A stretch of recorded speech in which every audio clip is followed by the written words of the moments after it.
अगर वट सावित्री व्रत या वर अमावस्या के व्रत की मुहूर्त की बात करें 2024 में, तो 5 जून 2024 को 7:54 से शुरू हो रही है, मतलब शाम के टाइम से, और अमावस्या तिथि समाप्त होगी 6 जून 2024 को 6:07 मतलब शाम को ही जाके समाप्त होगी।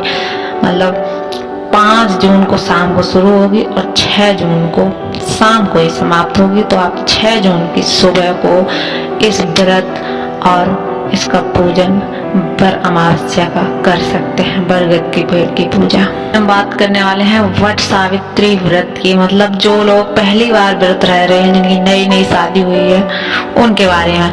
वट सावित्री व्रत हर सुहागवती स्त्री के लिए बहुत ही महत्वपूर्ण व्रत है। शादी के बाद नई दुल्हन पहली बार व्रत कर रही है तो कुछ खास बातों का ध्यान अवश्य रखना चाहिए, तभी व्रत पूर्ण माना जाता है। अखंड सौभाग्य, पति की लंबी आयु और खुशहाली के लिए सुहागिनें हर साल जेठ माह की अमावस्या पर वट सावित्री व्रत करती हैं। हर विवाहिता के लिए करवा चौथ की तरह ये व्रत भी बहुत खास होता है। इस दौरान महिलाएं निर्जल व्रत कर पति की दीर्घायु की कामना करती हैं। शादी के बाद यह आपका पहला वट सावित्री व्रत है, तो आपको कुछ बातों का विशेष ध्यान रखने की जरूरत है। इसलिए जान लीजिए कि पहली बार वट सावित्री के व्रत में किन नियमों का पालन करना जरूरी है। तो शादी के बाद पहली बार व्रत कर रही हैं तो दुल्हन सुबह स्नान के बाद लाल साड़ी पहने, दुल्हन की तरह श्रृंगार करे।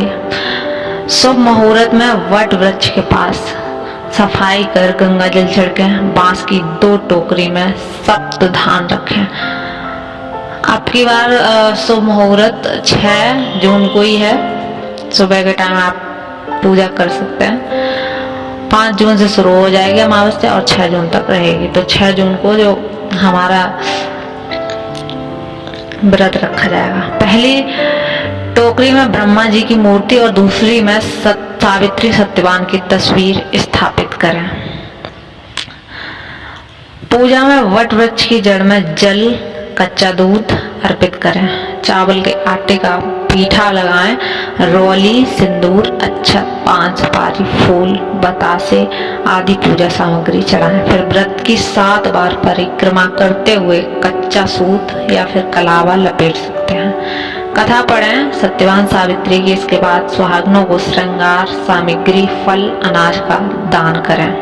उसके बाद वट सावित्री व्रत का पारण करें तो 11 भींगे चने खाकर करना चाहिए। वट सावित्री व्रत का महत्व क्या है? वट यानी बरगद को अमरता का प्रतीक माना गया है। सावित्री अर्थात जो देवी जो काल के मुंह में अपने पति सत्यवान का प्राण वापस ले आई थी, ये पतिव्रता की अद्भुत मिसाल है। वट वृक्ष की जड़ में ब्रह्मा, तने में भगवान विष्णु और डालियों में देवों के देव महादेव निवास करते हैं। इसके अलावा पेड़ की शाखाएं जो नीचे की तरफ लटकी रहती है उसको माँ सावित्री कहा जाता है। बरगद का पेड़ सालों तक अटल रहता है। यही वजह है कि पति की लंबी आयु की कामना से वट सावित्री व्रत में बरगद के पेड़ की पूजा की जाती है।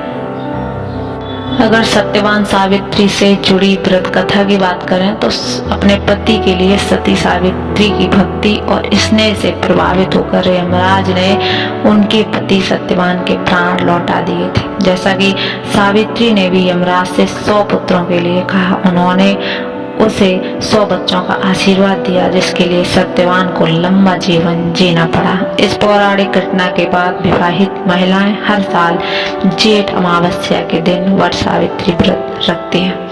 जो लोग वट सावित्री व्रत पहली बार कर रहे हैं उन्हें ये जानना जरूरी है।